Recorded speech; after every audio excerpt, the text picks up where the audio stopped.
आज हमारी फ़िज़िक्स का लेक्चर नंबर 3 है और आज का हमारा टॉपिक है काइनेटिक एनर्जी। यानी कि हमने अपने प्रीवियस टॉपिक में एनर्जी पढ़ा था और उसकी टाइप्स के नाम यानी काइंड्स के नाम याद किए थे। आज हम इसका पहला जो इसकी टाइप है काइनेटिक एनर्जी, इसको डिटेल से पढ़ेंगे, ठीक है। और यही एक टॉपिक है जो आप लोगों ने आज याद करना है, ठीक है। और साथ कोशिश करें इनके नोट्स बना लें आप लोग, ठीक है।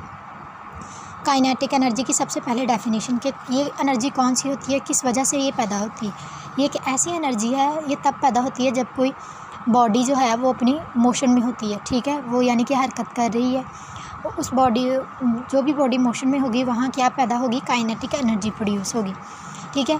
इसका यूनिट क्या है, जॉल है, ठीक है। इसमें सबसे पहला जो इम्पोर्टेंट क्वेश्चन बनता है इसकी एक्सप्लेनेशन में वो ये है कि हमें कैसे पता चलता है कि किसी बॉडी जो कोई भी जिस्म है वो हरकत कर रहा है, अब उसमें कितनी काइनेटिक एनर्जी पैदा हो रही है, ये हमें कैसे पता चलता है, ठीक है। इसका ये देखिए आंसर इसे बड़ा डिटेल में दिया हुआ है, ठीक है। कि कोई भी जब बॉडी हरकत कर रही होती है तो हम क्या लगाते हैं, उसको रोकने के लिए कोई उसके मुखालिफ सिमत में कोई फ़ोर्स अप्लाई करते हैं।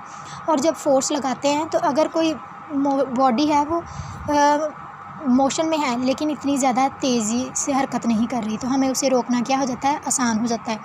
यानी कि उस पर जो वर्क डन होता है, इस्तेमाल होता है, जो हमें इस पर काम करना पड़ता है वो कम होता है। लेकिन ये देखें, when an opposite force applied on the body to stop its motion, then the work done by the force will be equal to kinetic energy of a body। यानी कि काइनेटिक एनर्जी किसकी इक्वल होती है, हमारे work done, यानी कि हमें कितनी काम करने की सलाहियत है, कितनी ज़रूरत है, वो किसके बराबर होगी, हमारे काइनेटिक एनर्जी के, ठीक है। हम सपोज़ कर लेते हैं कि एक बॉडी है और वो हरकत कर रही है वेलोसिटी v से, हमने उस पर एक अपोजिट फोर्स f अप्लाई कर दी है। अब हमें पता है कि काइनेटिक एनर्जी किसके बराबर है, w यानी वर्क डन। और वर्क का फार्मूला क्या होता है, the product of force and displacement, जो हमने फर्स्ट टॉपिक पढ़ा था इस चैप्टर का, वर्क डन, ठीक है। हमने वर्क डन की जगह क्या लगा दिया, f multiply by s। Just हमने क्या किया है, w की जगह उसका फार्मूला यानी वर्क डन की जगह उसका फार्मूला अप्लाई कर दिया। F क्या है जो उस पर हम फोर्स लगा रहे हैं, S क्या है जो वो डिस्प्लेसमेंट तय कर रहा है, ठीक है। इसके बाद देखें F, आपको पता है ये न्यूटन का दूसरा कानून है कि F हमारे पास किसके बराबर होता है, ma के। हमने इनकी वैल्यूज़ पुट कर दी। और डिस्टेंस हमारे पास किसके बराबर होता है, वेलोसिटी मल्टीप्लाई बाय t, ठीक है। इनके हमने जस्ट ये फार्मूले पुट किए हैं। यहाँ तक समझ आ गई आप सबको। नेक्स्ट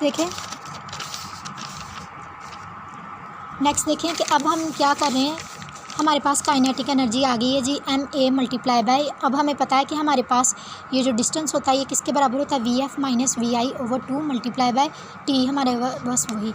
हमने यहाँ क्या फार्मूला किसका पुट किया है, हमने डिस्टेंस यानी s की वैल्यू पुट की है, ठीक है। जो एक्सेलरेशन के भी बराबर होता है, एक्सेलरेशन और डिस्टेंस दोनों एक ही चीज़ होती हैं, ठीक है।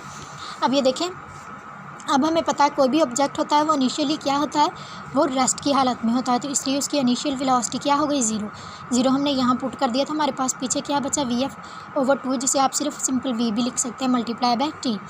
एक्सेलरेशन की वैल्यू, एक्सेलरेशन हमारे पास क्योंकि ये स्लोप नेगेटिव है, एक्सेलरेशन किसके बराबर है, v/t। तो हमने एक्सेलरेशन की वैल्यू पुट की, t से t क्या हो गया, कैंसिल, पीछे हमारे पास वेलोसिटी बच गई, ये भी और ये भी, ये दोनों आपस में मल्टीप्लाई हुए, तो हमारे पास काइनेटिक एनर्जी का फार्मूला आ गया, विच इज़ 1/2 mv का स्क्वायर। आज के लिए आपने यही काइनेटिक एनर्जी याद करना है, और जो उर्दू वाले हैं उनका भी सेम, उन्होंने भी ऐसे ही फार्मूला याद करना है, ठीक है। और आपकी बुक पे काइनेटिक एनर्जी की जो बोल्ड डेफिनेशन है आप वो भी कर सकते हैं, अगर ये आसान लग रही है तो ये भी कर लीजिएगा, ठीक है।